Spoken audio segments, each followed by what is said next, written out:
Hall, Yes. Melody Cranford, Yes. C.B. Abel, Yes. Shirley Hilton Flannery, Yes. Jamie Stout, Yes. Deputy Mayor Derek Reed, Yes. Mayor Patrick Cale. Yes, item passes.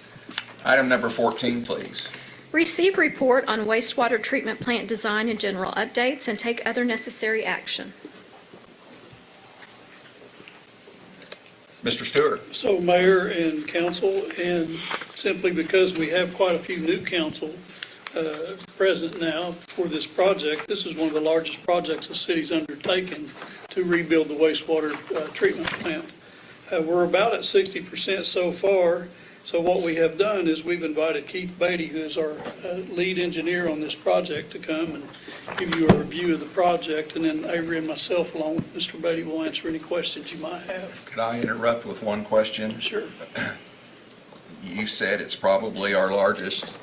Would it not be our largest? So it is our largest since I've been It's a here. big deal. It's an $80+ million project that is being funded by an FAP loan through the Water Resource Board, and most council that was on went through all that financing, and but it's ready to go, and Mr. Beatty's going to update you. He's brought a PowerPoint, and again, we'll try to answer any questions.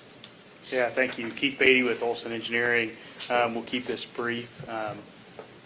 And so the project overview really is we're removing the existing plant that's there eventually, which was built in 1950s, which is the trickling filter. The staff has done a great job keeping things moving through the plant, et cetera, and with all the issues that have been there over the years. However, with this one, we're going to do the influent screening structure, rehabilitated raw sewage pump station, rehabilitated headwork, the sequential batch reactors, which SPR, you'll hear that term as we go through that, aerobic digesters, the dewatering building, covered solid storage, and ultraviolet disinfection. And so basically, when we're done, state-of-the-art plant, a couple of things that we're working through with staff is not only just developing this plant to where it meets all the regs, but also understanding. I've sat on the city side before as a city engineer, so understanding what it takes to maintain a plant and working through that to keep staff low also. Again, understanding time constraints tonight, and we can answer questions. The image that you can see on the screen right now, everything from the green line or from item 3 to the left of your screen, that's basically going to be the new plant. Everything that's blue will pretty much be removed. This is one of the original documents. We are saving a couple of buildings for storage, but also with consideration of the floodplain. And so the original preliminary engineering report did not leave buildings just because they were just going to remove it. It was a part of the old process. However, we've tried to figure out a way that the staff still were removing some storage that they have now. And so we're going to leave those buildings in there. This is the overall site plan of what it's going to look like when we're completed. And this is everything that's on the north side of the road. The big rectangular structure in the center of the site is the SBR unit and the activated aerobic digested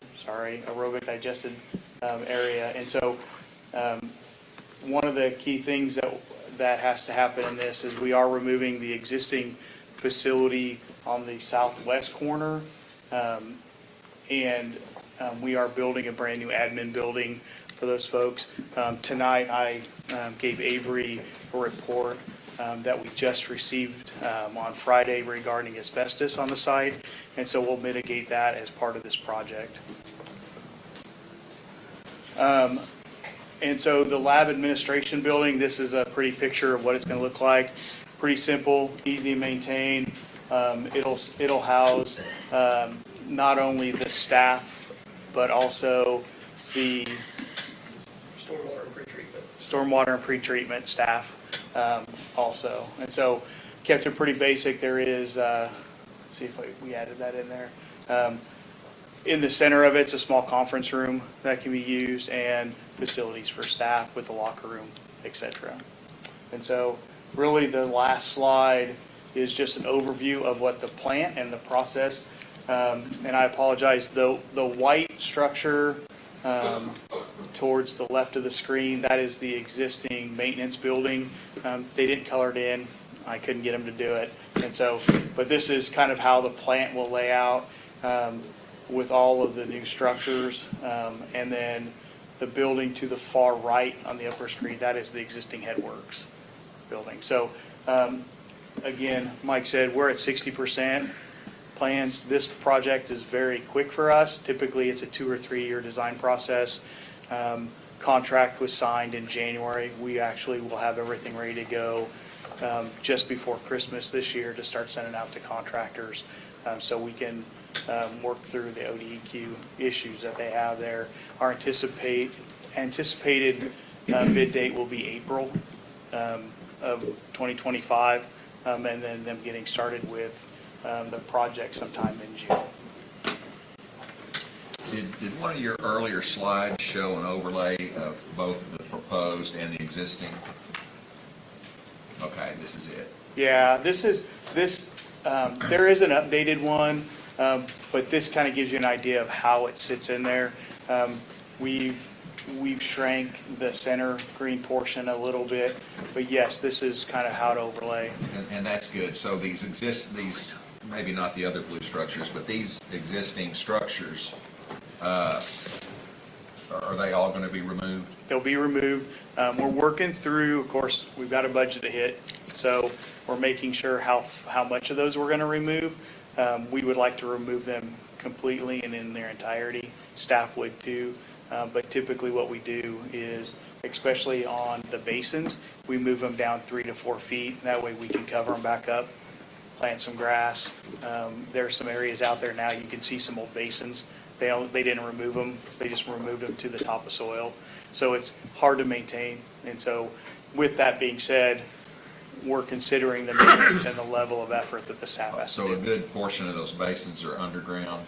That is correct. Okay. Correct. That makes sense. Yeah, in fact, the large green structure, the SBR unit, it'll be half underground, half above. It'll be stick up about 8 feet, and it'll be 12 foot buried. And so when you drive by, it's still a wastewater treatment plant. We can't make it really pretty, but it'll be concrete structures with a nice building. And then the buildings that are there, the facilities like the blower building and stuff, they'll all match.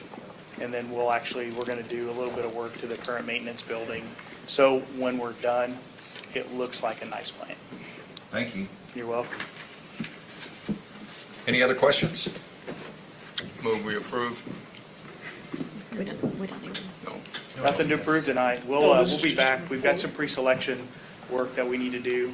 We've pre-selected some equipment that we went through with the city attorney and also purchasing that we need to bring back to you guys.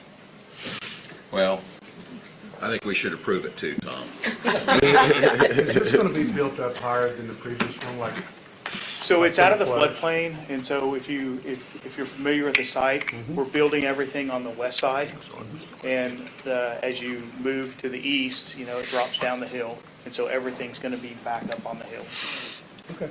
Most everything in that photograph there that's blue is what went underwater in the 19 flood, by the way. That's all the floodplain. And the left side, the green side, is up above it. It's got a drastic drop. We took an overlay of what the 2019 flood affected when they did their initial site plan to keep it all away from that high water mark. I don't doubt that y'all did your due diligence, I just wanted to verbalize that. So, I Thank you. appreciate y'all. There'll be another phase in the future that we've talked about, and it may fall within the flood zone area. However, it'll be tanks, and so there won't be any issues with maintenance or anything. Thank you. You're welcome.